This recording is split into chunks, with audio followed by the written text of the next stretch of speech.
All right. Well, good evening, everyone, and welcome to our second MVP candidate panel hosted by Mad Voters. My name is Amy Courtney, and I will be moderating this evening. We are calling these sessions Crossroads Conversations, and so we're going to break down some of the recent headlines and some of the most pressing issues impacting Hoosiers. So, first of all, a little bit about Mad Voters. For anyone who may not know us, we are an Indiana-based nonprofit dedicated to empowering civic engagement. And we are also a progressive organization promoting progressive policy. And so we are very excited to introduce you to four candidates tonight who are seeking a seat at the Indiana Statehouse. And for those who are listening in, we will save some time at the end, or if there is time, we'll allow your questions. You can feel free to put them in the chat as we go, and we'll save those for the end. All right, and then let's talk a little bit about our MVP program. Want to move to the next slide? Excellent. Okay. So a little bit more about our MVP program. So it stands for Mad Voters Verified Politician. And these are Indiana Statehouse candidates who are strongly aligned with our progressive policy positions and who are committed to transparency, accountability, and grassroots power. And you can learn more about our MVP program and also view our full voter guide, which scores all of the Statehouse candidates at our website, madvoters.org. So without further ado, let's introduce the candidates. First up, we have Kimberly Townsend, and she is running for State House District 36, which includes Anderson, Chesterfield, and Markleville in Madison County. She is the CEO of the Anderson Housing Authority, and she's been doing that since 2018. So welcome, Kim.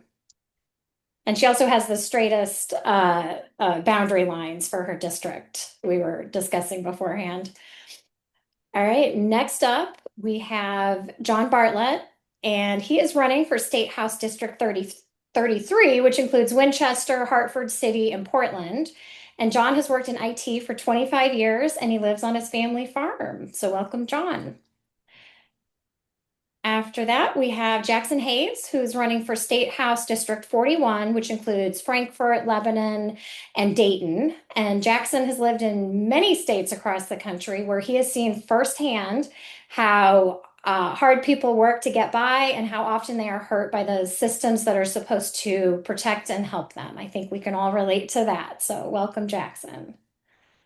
All right, and then last but not least, Timothy Murphy is running for the Senate, District 19, which includes Bern, Bluffton, Montpelier, and Hartford City. And we all better be on our best behavior tonight because he is a pastor. So welcome, Timothy. All right, so let's jump into it. All right, first up, this is like the perennial topic. It just won't go away. I don't think it's going to go away anytime soon. Data centers. So Indiana is among the states that is giving the most financial incentives to data centers. Just last year, Indiana handed out $655 million in tax exemptions to data centers. So what factors do you think are most important when deciding if a data center should be constructed in Indiana? And I think let's go ladies first. So, Kimberly, I will let you start off. Okay. I was just in a meeting today. I'm on the board for the Madison County Corporation for Economic Development, and that was a pretty hot topic. Um, we're having some water issues. And I think that is one thing is the infrastructure and, where the communities can handle um, these data centers. Another thing would be the workforce. Um, One of the contractors in the room said that they're experiencing labor shortages because they're offering very, very high wages to work on these sites. And it's maybe causing some issues with some of the smaller, you know, um, construction organizations finding labor. But I think the most important thing that should be considered is the voices of the community, the people that own the land, the people that live in the community. I think that everything should be transparent and they should have an opportunity to weigh in on data centers. For now, it seems like a lot of people are against it. But I think if more time is given and more explanation is needed or given, I think, it might change some things. But right now, the way it's being done, I don't think the people have the voice that they want to have in this process. Absolutely. And I've certainly seen that firsthand with the in Indianapolis here, the Martindale Brightwood neighborhood really getting a data center forced on them. And Right. community needs to be first and foremost in those conversations. And unfortunately, I don't think the communities feel like that's what's happening. All right, Jackson, what do you think? Absolutely. Data centers are obviously a very hot topic right now. There's one coming to Frankfort, where I live in Clinton County. Uh, Data centers have been around for a while. There's something that the internet uses to, when you hear the cloud, it's not really a cloud, it's a bunch of files moving between data centers. But they're getting bigger now to use to train AI models. So I'm a huge nerd. In principle, I am not opposed to data centers. However, the way they are being done currently at this time is horrible. It's extractionary of our resources. They are poisoning our land and our water and our air, and generating sound pollution on top of all that. These things are accounted for when we allow other businesses into our community. They are taxed. They are forced to comply with regulations. There's several factories near where I live. This is a big industrial area all through Northwest Indianapolis up to Chicago. We know how to handle industry and business. We require them to give back to the community so that the communities receive some benefit from being used in that way. And if data centers, after a moratorium on the current processes, if data centers are willing to comply with providing electricity sufficient to cover themselves and the community, if they're willing to work to make sure they're not poisoning the land and everything else, then they can be allowed in. But until that point, I say that they need to be stopped. Yep. Good answer. Timothy, what would you add? Well, I'll add, I'm glad that New York was the first state to place a 1-year moratorium on data centers while get some regulations in place. I would love to see Indiana be the second state and would support that. In principle, I'm not utterly opposed to data centers, though I've heard a lot of concerns in the community while door knocking, but agree with Ms. Townsend that there's not enough community engagement and input in how these are done. And one of the issues I have, of course, is that a lot of the tax abatements last 10 or 15 years. And frankly, before these companies will, contribute back in terms of taxes, I'm not convinced that many of them will even be around in 10 or 15 years. So I would like to see conditions for any of them before they come into community to set aside essentially a 10-year fund for job training for the community so that community will actually get something out of it after these companies, most of them go belly up probably in the next 5 or 7 years. So it's about community input. It's about extraction of resources and energy. So I'm pretty skeptical of them as they are currently configured and would support a 1-year moratorium right now. Yeah, that's a consideration that's not getting talked about. The AI bubble and how long are they going to be around? And yeah, so those are some good considerations. Okay, John requested he go last on this because, 25 years in IT, I'm sure he has a thing or two to say about data centers. So, John, what else? What are your insights from your 25 years in IT that you would add to this conversation? Well, for right now, let's slam the brakes on data centers. just building off some things other people said. First of all, what Tim said about the moratoriums. Let me back up and say I've been involved in a couple of forums and things on them, and there are a couple of videos you can go out and find. But some of those abatements that are for 50 years, not for 10 or 15, but for 50 years. And for a measly, and I say measly, for a measly $5 million, they've put back $50 billion in potential property tax. So that's one thing on abatements that, and then what Kim said on labor. So when they're building these data centers, they are not building them with local labor. They are bringing in out of state labor to build them. I had the opportunity to go down to Monrovia, which for those people who are in Marion County, and when they Google stopped their Franklin Township data center, well, it moved to Monrovia, and it's under construction now. And talking with people down in Monrovia, and Monrovia is a small little town.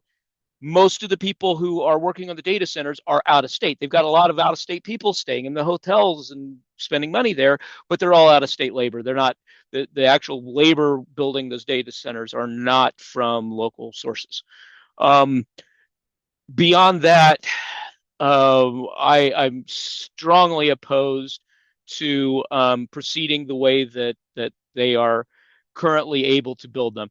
The data center up in New Carlisle, which is roughly between Michigan City and South Bend in St. Joe County.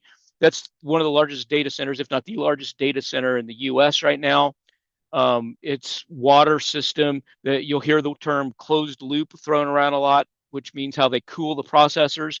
Well, this one does not have a closed loop water system to cool the processors. It's pulling the water out of the aquifer. It's pulling 4 million gallons of water out of the aquifer every day. And when it is up to full potential, it will be using the power of 60% of the households in the entire state. That's just one data center.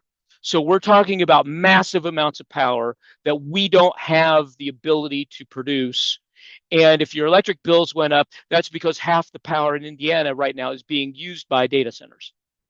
And so with just general supply and demand, our electric bills are just going to keep rising and rising and rising until we get there. The massive amounts of water, they're forcing our local governments to officials to sign NDAs, so we don't even know what's being proposed. They're going in, and the documents that are presented are not completely factual. They hit the truth a little bit, but then they'll present the wrong thing and they get approved. And then, oh, by the way, we need to go this other route. We need to do this other thing. And it's more costly on the water. It's more costly on the power. And then when you look at numbers and about how much water, well, we're going to do a closed loop and it saves water. Well, you still need to cool that water with refrigerant, and then you need to cool that refrigerant with water. And that water is not closed loop, and you lose some to evaporation. And then it doesn't even take into account the fact that all of the power being produced to have those data centers, those generators need to be cooled with water. So slam the brakes right now. I hope that AI can do things in the future for us. I think it's got a lot of promise to help us with medical diagnosis and things like that. I think it could do positive things, but what do we give up to get there? I completely am against it. And I think this is a galvanizing topic for everybody in the state. Yep. And I think we can make hay with it. Yep. And it's one of those issues that crosses, rural, urban, suburban, exurban. Nobody wants these in their communities. And so, it's not often that we have those uniting, topics to talk to voters about, but this is a big one with a lot of potential. All right. Well, thank you so much. I think that was a good start. Our next question is going to focus on immigration. So, I'm sure most of you have heard that just a few days ago, we had anti-immigration extremists who hosted what they called the first mass deportation rally in Indiana. And obviously, immigration has just become a flashpoint in politics at all levels. And earlier this year, Indiana lawmakers actually passed a law mandating increased cooperation with ICE. And for anyone who doesn't know, that's Immigrations and Custom Enforcement, ICE. And so, if elected to the state house, how would you approach the issue of immigration? And I think I'm going to start with the pastor first on this one. So, Timothy, that's over to you. Sure, thank you. One of the most frustrating aspects around the whole debate of immigration is how quickly so many people are prepared to dehumanize and scapegoat immigrants and refugees. And so, regardless of the policy prescriptions of how things might need to change, a lot of it on the federal level, there's limited things on the state level we can do. I don't have a lot of patience for the dehumanizing rhetoric and attitudes towards persons who've been in communities often for years, if not decades, or have fled from violent situations and are seeking a better life in our country. That said, I would want to work to close the Miami detention camp, which is the largest camp, as I'm aware of, in Indiana. Every fewer bed that's available there is one less family, one fewer family, one less child that's separated traumatically from their parents, traumatized for years, and really, I think corrodes our body politic, that kind of just approach of mass sweeping up of people. The administration has arbitrary quotas. They said it was only going to be the worst of the worst and violent criminals. Well, there's not that many violent criminals who are immigrants. And so after you arrest 100 people or whatever the number is, then you just have this arbitrary quota. And so of like 1,000 a day, now 2,000 a day. And so it's just picking up people off the street who have really nothing to do with no criminal history. And so I'm frustrated that our lawmakers mandated increased cooperation with ICE. I would support rescinding that mandatory cooperation.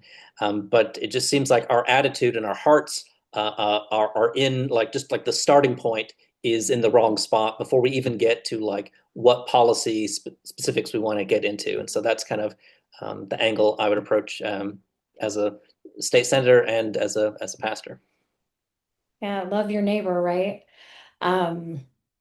Yeah, we need some people to remember that and get back to it. Okay, John, so switching gears a little bit, what are your thoughts when it comes to immigration? Well, I mean, first of all, my personal feelings are much like Tim's. I feel that we need to treat our fellow human beings, with love and respect and all that. If I want to take a different tack with the topic, I just looking at pure numbers, the U.S. has a population problem, and our population problem is that we are aging, and we're aging rapidly. So if you take the number of baby boomers plus the number of Gen Xers plus the number of millennials, and you compare that to the number of Gen X plus millennials plus Gen Z, you're 8 million people fewer. And by 2029, the last of the boomers will turn 65 and should be working their way out of the labor system. So when you're looking at a labor force that's 8 million people fewer, you've got to have labor. We need more people. Kim said that they were having problems finding people locally to work jobs. Well, that's part of it, is there are fewer people working. So in my area, in Tim's area, where we have that eastern border with Ohio, the 4 border counties that touch each other in the 2 states. So you got Mercer and Dark over in Ohio, and you've got Jay and Randolph in Indiana. Those 4 counties have a lot of poultry. So like when you go buy your turkeys at Thanksgiving, most of those turkeys are coming from those 4 counties, and chickens and all eggs and all that. Like there's a lot of poultry there. Well, something that comes with poultry is dirty stink. And you can't find a lot of people who will go work for as little money as they want to pay to go work in that dirty stink. And so you've got a lot of immigrant workers in those 4 counties. And it's very ironic that the bill you talked about that got passed last year was introduced by it was authored by my opponent. And not only was it authored by my opponent, but you don't find a whole lot of ICE in Jay County and Randolph County. They're just not there. Why? I mean, is it being hypocritical that they're not there where there's a ton of immigrant workers? So, I mean, that's my viewpoint. I think we need to back off because we need those workers. We need to be working with Washington. Washington needs to fix immigration policy.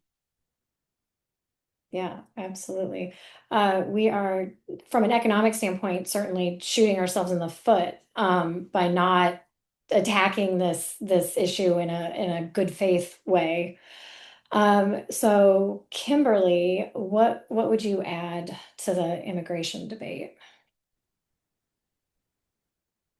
So right now, we pushed back as a housing association because that is not our job, to go into our housing and remove people that are undocumented.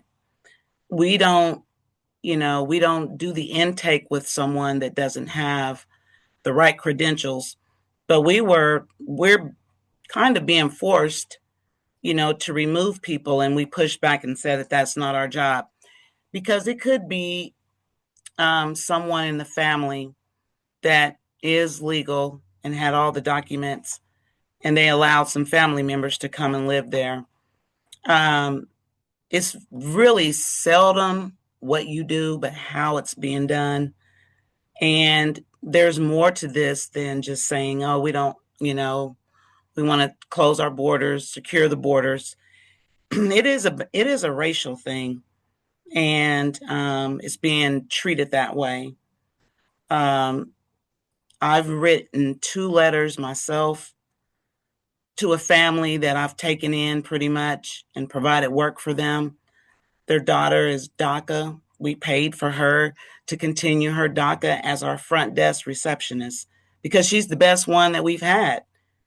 And she's very friendly, but she grew up here. She has been in America most all her life. Her parents do great work. And it's hard for us to find good workers. I'm in the housing business. I need people, janitorial staff. I need, maintenance. I need landscapers. We own a lot of property, and they're the best in town. They are ready and willing to work whenever we call them. But I would say that now that this issue has creeped into the states, I don't think that's our role because it's being misused. And I would, if elected, I'm definitely would work on the process more than anything. I had an educated lady from Trinidad that I hired, and it took her 20 years, and she became a citizen while working for me. And it's not an easy process. People think, oh, it's like going to the license branch and getting your driver's license. And if we want to do things right, we need to remove some of the impediments to people being able to become a citizen. As we're seeing, and I'll end here, we're seeing how fast they can identify who's legal and who's not. They're rolling up to people getting off work, yanking them out of cars, walking into their homes. So why is the process for them to become documented and to become a citizen so belaboring? But I think it's the system has failed people that have come here in good faith And now they're rolling back and kicking people out. And where are they going to go back to? Crime and things that they fled. This is not an issue that people have been abhorring for so long. This is as a result of fear mongering and sowing seeds into this country that these immigrants are bad people and they're not. We know where that's coming from. So we just have to continue to do the work and to ensure that the process is fair and equitable and that there's a true pathway to citizenship. Yeah, absolutely. Really, really good points there. All right, Jackson, you're last on this one. What would you add to the immigration discussion? Absolutely. I just want to say first that I agree with everything that's been said on immigration up till now. What's being done to them is dehumanizing for them and us. It is evil. What we are doing is destroying the soul, the bring me your huddled masses yearning to breathe free of our country. But that's not the point I'd like to address. I would like to talk about the fear that we should have that our government is capable of what it is doing to the immigrant communities of our nation. We have watched as the government tracks people across states, across the country. We have watched as it kidnaps them and ships them to other countries, let alone to anywhere within our country, to places that are the worst prisons we've ever constructed in our country. And that is saying something because we have done some unspeakable things in the past. And as new issues arise, the target will change. It will not always be immigrants that are in the crosshairs. So next, it could be the Black community. Next, it could be a religious group. Next, it could be the opposition party, whether that be Republicans or Democrats. Giving the federal government the tools to kidnap and disappear whoever they want is something that we have grappled with as a country before. And it's something that the fact that it's happening now means that we need to vocally and extremely strongly protest what is occurring because we could be next. Yeah, that is exactly right. And the time to speak up is now, not to wait when it's your turn. I think we as humanity have learned that throughout history, multiple occasions. All right, well, thank you. That closes out the immigration topic. We are going to move on to we need some uplifting topics. Next one is housing and foreclosures. Man, that's why we need to get some new candidates in the state house. We need to start moving things in a different direction. Oh my goodness. Okay, so earlier this year, Indiana's home foreclosures, our was ranked the highest in the country. And that's not a good thing. We have one foreclosure for every 1,597 housing units, which is that's a very high number. And housing affordability is obviously a complex issue impacting many Hoosiers. And so let's talk about some of the solutions that you would propose. Let's see. I'm trying to mix up who I'm going to. So Kimberly, I'm going to go to you second. But I know that you're going to have a lot to say on this one. So Jackson, I'm actually going to start with you on this one. So excellent. I have opinions. Okay. We're counting on it. I'm 31 years old. I turned 32 in September.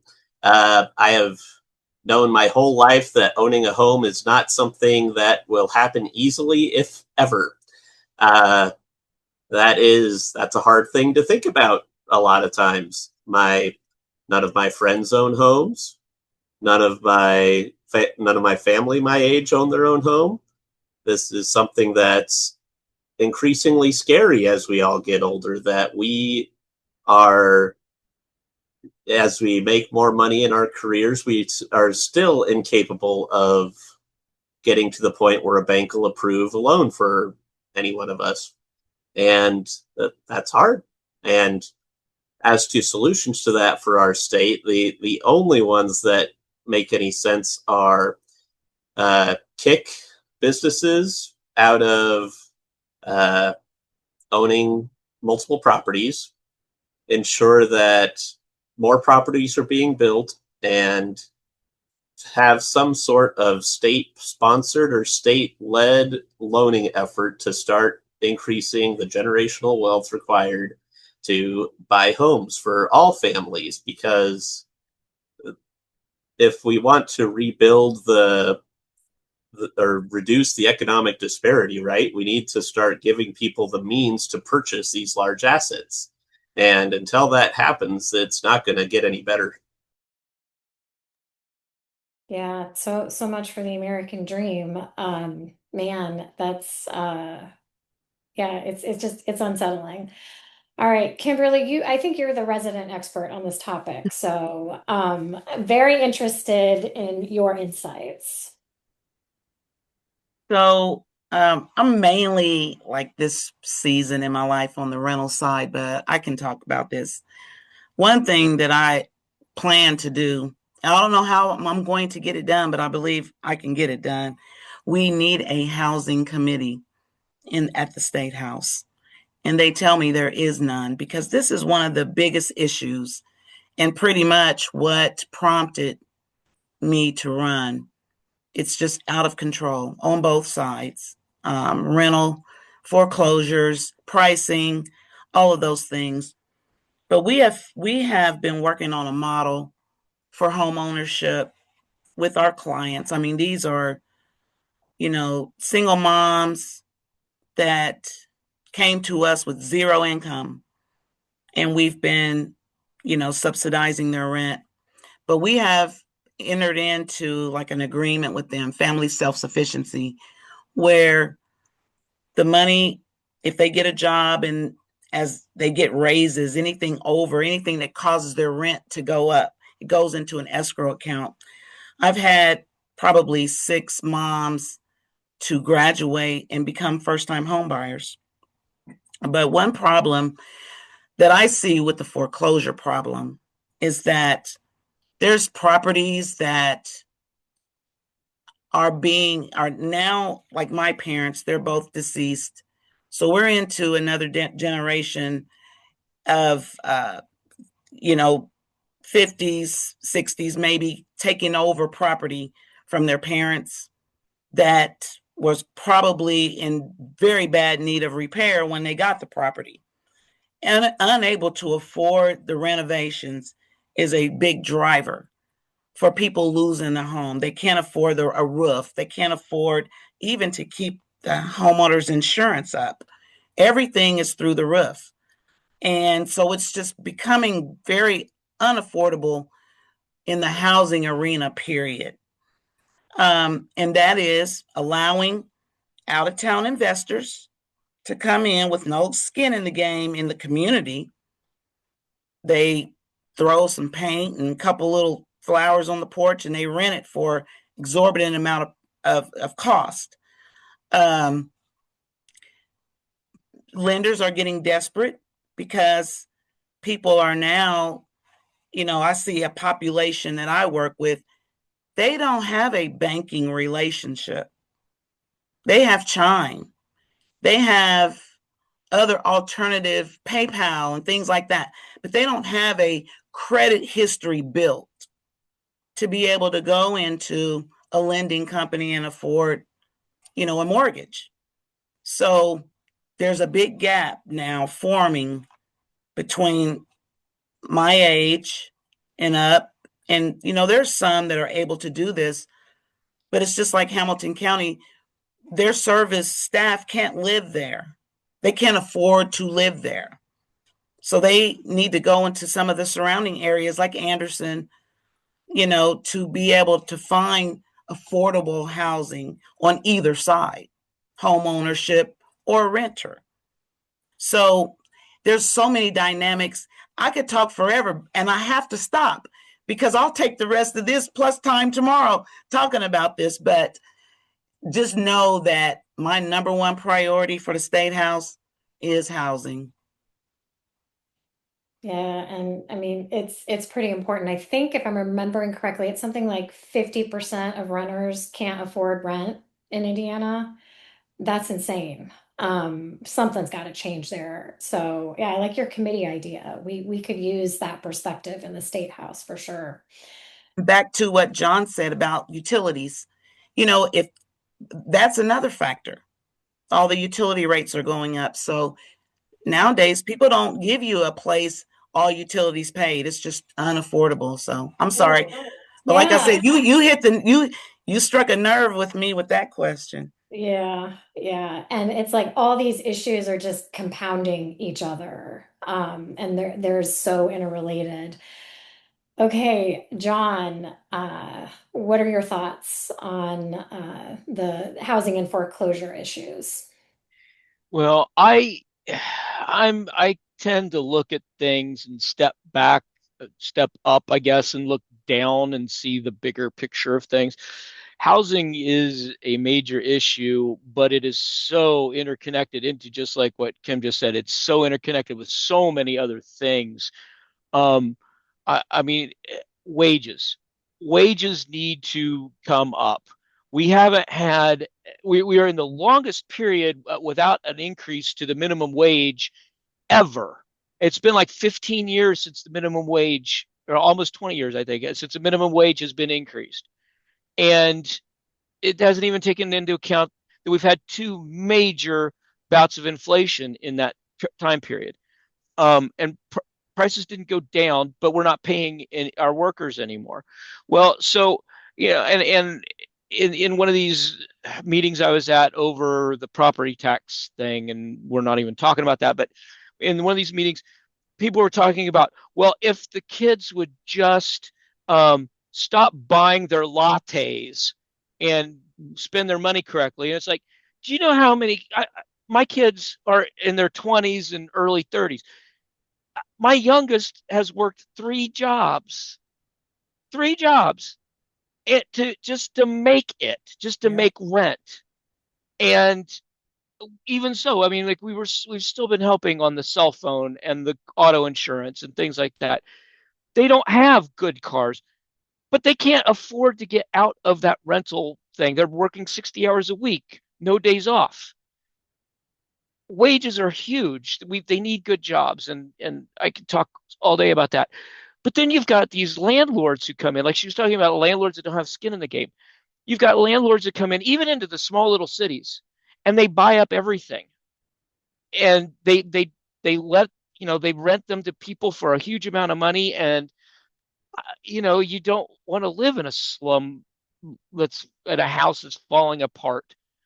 Um, and but that's what we've got. We've got slumlords coming in from out of state, out of country. They don't have any skin in the game. We need to have people owning houses in even in our small towns and our small communities, because when you get small towns and small the communities, if you want community growth, you have to have people living there long term. I am very fortunate. I'm just going to tell you, I'm very, very fortunate that I live on my grandparents' farm that they bought 75 years ago. Okay. I'm very fortunate in that. But these people that are renting houses and stuff in Hartford City, well, when their leases due, they might not stay here. They might stay here 3 or 4 years, and then they're going to go on to the next community or wherever they can find. And that's not community building. That's not any means of Hartford City getting a population base that's regular and growing that community. And I mean, I think we need to have controls on what these these slumlord landlords can do, and what we can force them to do. I think we need to raise the minimum wage and adequately.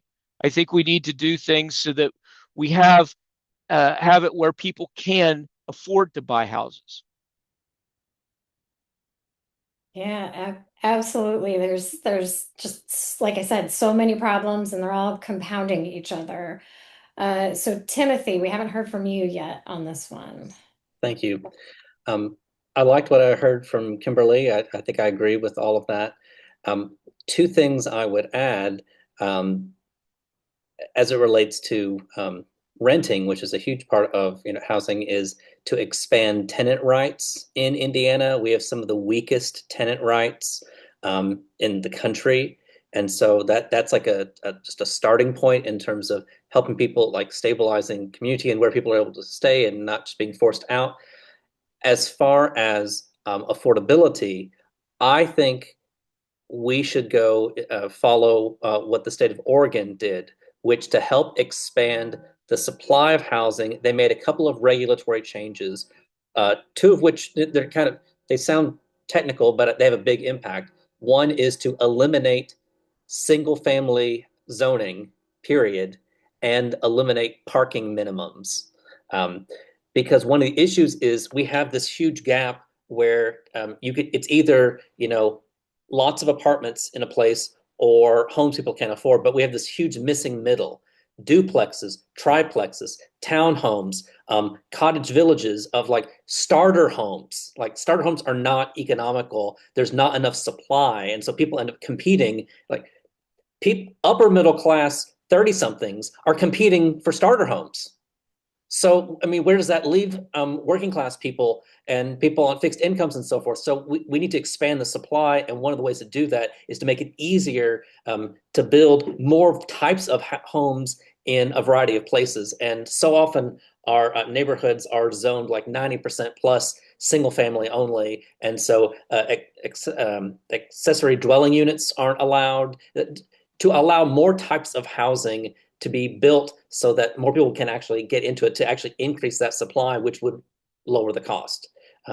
That's something I think it would be very helpful. But there's a lot of other issues, as we discussed, about investors outside buying up places and so forth. So I would hope that our state would see the light and start making this a priority, as opposed to doing nothing or making things worse, which is what it seems like our state's so often doing. Yeah, we seem to be pretty good at that, don't we? It would be nice to get some fresh blood in the state house and maybe start to solve some problems instead of just make them worse, right? I think people would really, really appreciate that.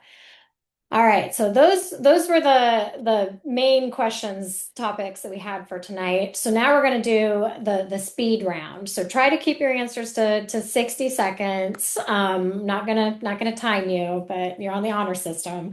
But what do you want voters to know about you? Share some of your policy positions. What's your vision if you're elected? What are some of your current campaign needs? Just anything that you think is important. And so, John, I haven't started with you first, so you're going to kick us off on this one. Okay.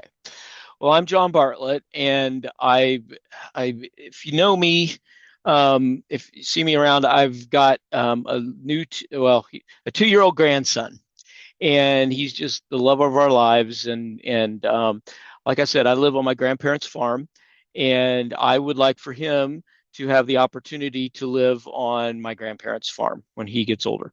And the way things have gone in the last 20 years in our state house, with this Republican supermajority, he's not going to have that chance because he won't be able to stay here. He won't be able to afford to stay here, like what we've talked about. And so I would like to build our rural economies back. And I think we can do that. We've got to improve our education level. If we don't do that, businesses aren't going to come. We've got to improve our quality of our healthcare and the affordability of our healthcare. When we are 30% higher for the same basic cost as the average cost in the nation, businesses aren't going to locate here to pay that. And I think we've got to build out our infrastructure. We've got to build out our things like our rural broadband. And our rural roads are in dire need of repair. You do those things, infrastructure, healthcare, and education, I think we can bring people back, or bring businesses back that are going to want to locate here, and we can build our rural economies back. And that's what I'm going for. And I like I said, I just want Lincoln to have the possibility to choose to live here. All right, thank you for that. Timothy, I'm going to go to you next. Thank you.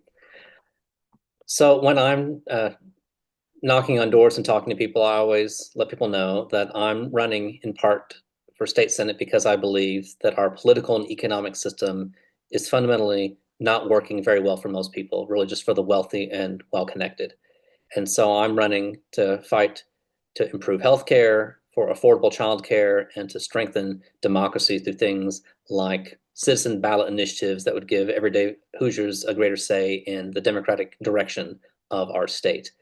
Things that I could use right now, I could definitely use more people phone banking for me. And also, I've got a good number of people door knocking, canvassing, but could always use more. And then, of course, people who are willing to donate financially through Act Blue. It takes money to run a campaign, and I very much appreciate that. I know it's a long shot. No one has run in my district as a Democrat for state senate since 2010. It's been uncontested, but believe in miracles, and the campaign slogan is "Let's make the impossible possible." So I appreciate people's vote and support in the fall. I love that. That's great. Yes. And who knows? This year, maybe it can happen. I don't think people are really happy with the way things are going, so you never know. All right, Jackson, you're next. All right. We've talked about a lot of heavy stuff tonight. Like you said earlier, this has not been a happy, joyful meeting, but we talk about these heavy and difficult issues so that in the future we can have better times. We are living through an unprecedented moment of crisis in our country with federal kidnappings, with rampant inflation, and everything else that is issues from education to foreign policy. This is called Mad Voters, and we voters have a right to be mad. And that's why we are all running, is so that we can start to try to fix some of these problems. And we all need help doing that. I definitely do. I'm in a very rural county that I probably don't have much of a chance of winning. But once again, this year, who knows what's possible? And as we start to rebuild the infrastructure of opposition to this society that we live in that is grinding us into dust, then we can start to change things for the better for us and definitely for the kids in our lives. I like that. All right. Kimberly, we started with you. We're going to end with you. So bring us home. What would you like voters to know about you? Okay, so what I would like for voters to know about me is that regardless of what party you subscribe to, you're going to get represented by me, because it's not about politics with me. It's about the people, and it's about the needs. I want them to know that I've spent over 30 years in this community working very hard. I decided that if I was going to live here while I watched all my peers move away, that I was going to have to work here to make a difference. I fixed broken things. I'm a molder of consensus, and I can build people and build teams, collaborate. So I want them to trust the representation they're going to get from me. I have receipts. They can look at my record. I have been able to accomplish a lot of things for the community in my time here. So I just want them to know that I'm not someone that's going to just deliver a whole bunch of jargon, but I'm going to back it up with action, and they will get results. The life they're living right now is not sustainable. So we need to roll back. And I'll say this last thing, and I said this on a call earlier today. I rescued my organization. They were in troubled status, and we are now almost at high performing. I want Anderson to go back to being high performing, Madison County to become high performing again. We had great jobs.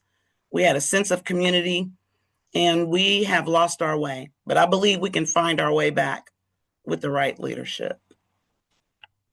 Oh, that's awesome. Thank you for that message of hope. It gives me goosebumps thinking, but yes, we can have nice things. We can have better communities and our people can thrive. But we have to make it happen. So I don't see any audience questions, so I'm going to go ahead and close this out. So thank you so much to our four candidates for being here tonight. I think this was a great conversation. I'm hoping a lot of people watch it on YouTube because, you know, it's some pretty complex issues that we're talking about, but, you know, we're talking about solutions and giving people hope. And so I think it is a really important conversation that we're having. So just really appreciate that. So now we're going to do a super speed round where I'm just going to give you one last time to share with our audience where, you know, your website or your socials, where they can learn more about you. And so, Kimberly, I'll start with you. Okay. Votefortownsend.com. Simple as that. You can find my website and you can Google Kim Townsend, and I guarantee you lots going to come up. So thank you, Mad Voters, for the MVP status and the opportunity here today. Thank you. All right, Timothy, where can they find you? My website is murphyfor19.com. If they Google that, they should also find the Facebook page, which is the most active with lots of updates. Or they could just also email me, murphyfor19@gmail.com, and we can, if they want to volunteer or be in touch. Great. John. You can find my website at bartlettforindiana.org, and 4 is spelled out, not the number. So Bartlett, FOR, Indiana.org. You can find me on Facebook primarily. Just go look for John Bartlett for Indiana House D33 or District 33, I think. I don't remember. But anyway, I'm out there. Yeah, I need, like Timothy said, I need some money. So you want to go to ActBlue and donate, please do that too. Yep. Awesome. And Jackson, where can they find you? Best place to find me is probably Facebook, Jackson T. Hayes, D41. I post as regularly as I can about issues that I feel are affecting our communities and also about events that are upcoming for my campaign. Thank you again, Mad Voters, on behalf of all of us, I'm sure. We appreciate the opportunity to talk a little bit and to meet other people who care about our communities like we do. Awesome. Well, thank you so much. Thank you again for being here. Thank you to our audience for joining us tonight. As I mentioned at the beginning, we will have a recording of this panel probably up tomorrow on YouTube. And if, of course, if you want to learn more about these candidates or all the candidates and Mad Voters work, you have voting questions, you want to dive into the issues a little bit more, we have tons and tons and tons of resources. If you have any questions, please reach out. Our website is madvoters.org, and we are at Mad Voters on social media. And then one plug, you can also download one of our newly created toolkits. It's a community conversations and canvassing guide. And the idea there is that we all have a role to play. We need to be talking to our neighbors, whether you are in a formal position like a precinct chair, or you're running for office, or you just are a concerned citizen. Let's start having more conversations, and let's build that community back, and let's become, you know, more civically engaged. That's what we're all about. And then, of course, we also have our voter guide where you can find, you know, scores and further details on all the state house candidates. So thank you so much to everyone, and good night. Good night.